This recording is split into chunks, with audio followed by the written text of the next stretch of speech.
Welcome back to the Now Morning Show. Our next conversation is about empowering autistic youth through martial arts. And joining us this morning is Dr. Edson Breedy of Edson Breedy Athletics, and also a distinguished medical doctor specializing in psychiatry, a taekwondo athlete, personal trainer, and strength and conditioning coach. So we can definitely say much more in this conversation. Good morning, Dr. Breedy, and welcome. Good morning. Thanks for having me. It's a pleasure to have you on the show. How are you doing this morning? I'm doing well. Wonderful. So let's speak a little bit about what inspired you to combine martial arts with therapy for autistic children. Well, martial arts has always been an inclusive sport. So martial arts, as compared to combat sports, would usually have a very strong emphasis on some sort of tenet. Right. So the tenets of taekwondo would be courtesy, integrity, perseverance, self-control, indomitable spirit. And meaning that those are the things that are being actively taught to the students, the coaches.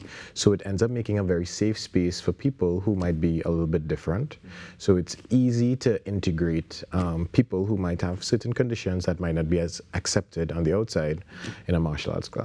So from your experience thus far, how have you seen this help develop youths physically and socially as well? Okay, well, specifically with autism, which is a condition that occurs on a spectrum where people would have issues with communication, verbal and nonverbal. So they might be having problems with eye contact, having problems understanding certain commands, having problems with their motor skills, having problems interacting with people on a whole. When you get into a martial arts class, there's usually a structure that makes them feel comfortable and safe. There's a warm-up, you go through certain drills, there's maybe some sparring, maybe some flexibility, and the students who come through that program will begin to feel comfortable knowing exactly what's going to happen.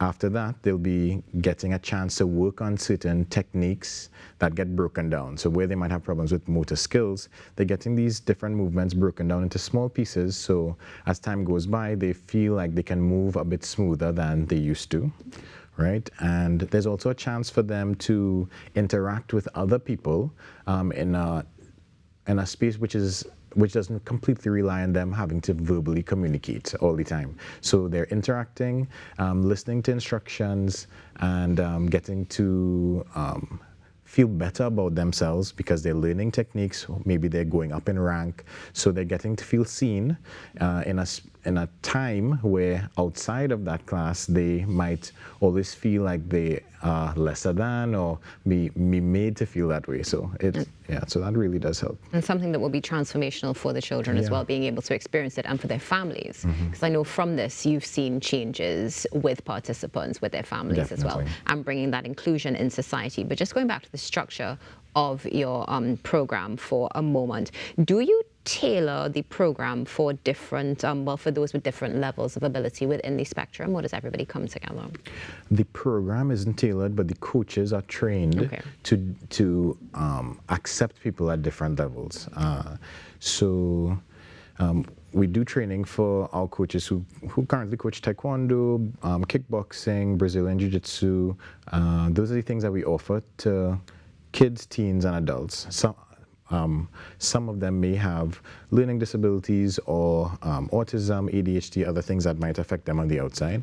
And the way the coaches operate would be allowing people to operate at their own pace. That would be one of the challenges that we have, which is getting parents to feel okay with allowing the kids to operate at their own pace. So that's one of the teaching points we give to the staff, making sure the parents who are sitting on the outside feel comfortable, because a lot of times they are the ones that experience the most anxiety because they know they might have been treated a certain way in other sports or in other classes with people who aren't as patient. So when they see them not progressing at the speed the parent wants, even though the child might be having fun and interacting, they might be the ones who end up feeling more anxious. It sounds like a therapeutic process for the parents as well as the children. Definitely. And the coaches also. So we just saw your Easter camp coming up on our screen there. Can you share with us some details about that? Sure. It's April 14th to 18th, and it's for ages 5 to 18. And we'll be teaching the kids taekwondo, Brazilian jiu-jitsu, yoga, gymnastics, and kickboxing as well. It starts at 8 a.m., finishes at 3 p.m. And you can get more information at _athletics on Instagram, or you could WhatsApp or call 794-7975 to get more information on it. And Dr. Brady, one of the things you would have mentioned will be the challenge when it comes to parents. But outside of that, are there any other challenges that you would have faced throughout the program and thus far that you've been able to even overcome? The major problem is really making parents feel comfortable, right?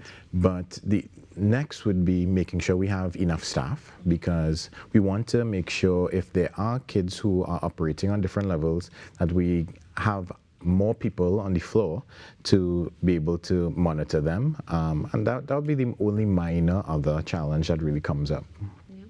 What about when you look at Trinidad and Tobago? Do you have any recommendations of what you would like to see take place when it comes to changes on how we practice inclusion and our programs? Yeah, how we practice inclusion. What most businesses could do would be doing some sort of training for their staff to recognize autism, recognize ADHD, and understand how their clients, participants could show up on this spectrum with different types of symptoms, so that their staff could be more understanding and willing to interact and in a non-judgmental way. So yeah, that would be one of the major suggestions. And do you have any plans for expansion in Trinidad and Tobago for your program? Expansion, yes. I mean, I would want to have a greater volume, but what I really want to do is make sure I can have as strong an impact on people's health. So the idea of our business is to help people become more healthy mentally, physically.